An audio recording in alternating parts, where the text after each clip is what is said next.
With Satisfactory's 1.0 release on the horizon, there are probably a lot of newer players experiencing the game for the first time. If you're one of those people, this video is about 5 tips and tricks that you might not know and that you might not discover while you play the game. If any of these are new to you, do me a favor and like the video and subscribe to Satisfactory News for more guides and news. Teleport materials wherever you want. When deconstructing a whole bunch of buildings that will surpass your inventory and then create an overflow storage box, you can actually use a little trick to teleport those items to somewhere else. So you're going to mass select all of the things you want to dismantle, just like normal, and then finally, you're going to select a singular item in a different location.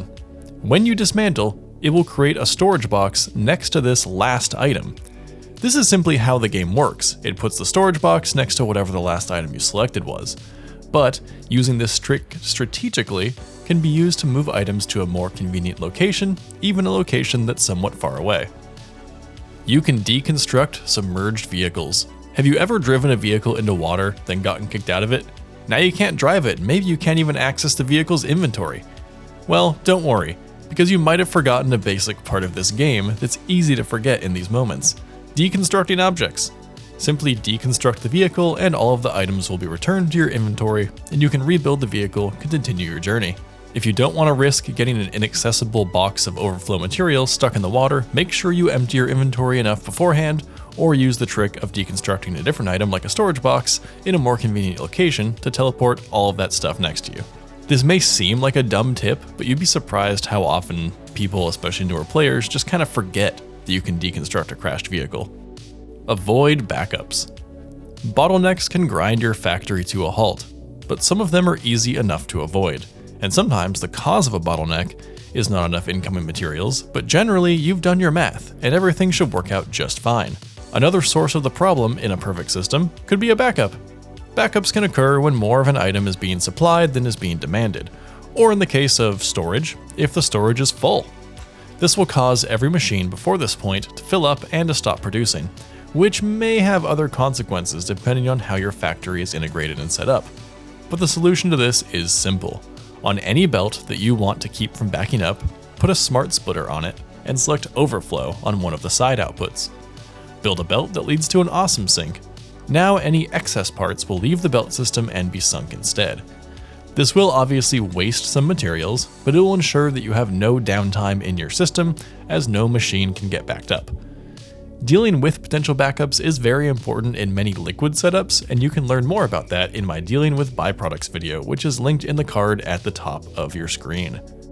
Beams let you build anything. The absolute best item in Satisfactory, if you care about building interesting and unique structures, are beams. These items are the most flexible in the game, allowing you to create shapes and structures that are normally impossible. One of the easiest examples is that a beam can be angled pretty much anywhere, and a pillar can be attached to the end of a beam. And of course, you can have a large range of movement for angling that pillar, and then you can build items off of the pillar, and you can use these techniques to create rounded shapes that would otherwise be impossible.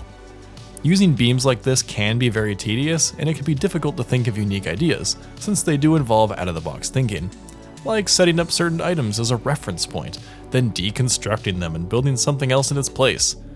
Building this way unlocks so much potential and really shows the versatility of certain building items in this game, but it might not be something you normally think about considering how gridded and structured much of the rest of the game is. The map is feature-rich. You know how most open-world games have a map and you can generally place down a ping on a location? Well, the Satisfactory map does that and so much more, and it's incredibly versatile. Markers work kind of like traditional map markers, but are entirely customizable. You can give them a custom color and icon, as well as how close you need to be in the world to see the marker on your HUD. These are meant to be long-term markers that stick around for a while. Stamps are a different type of marker. They can be placed either in the map or in the game world itself, and are generally used to mark caves or plants or other small things. When in the map screen, you can select a marker or a stamp and it will create a beacon of light, so you can easily find that spot in the world. Notable buildings and vehicles appear as markers on your map, but you can use the tools in the map to toggle these markers on and off, since the map can get pretty cluttered in the late game. The one feature the map lacks is showing anything that you've built, but you can upload your save file to a website like Satisfactory Calculator if you do want to see that.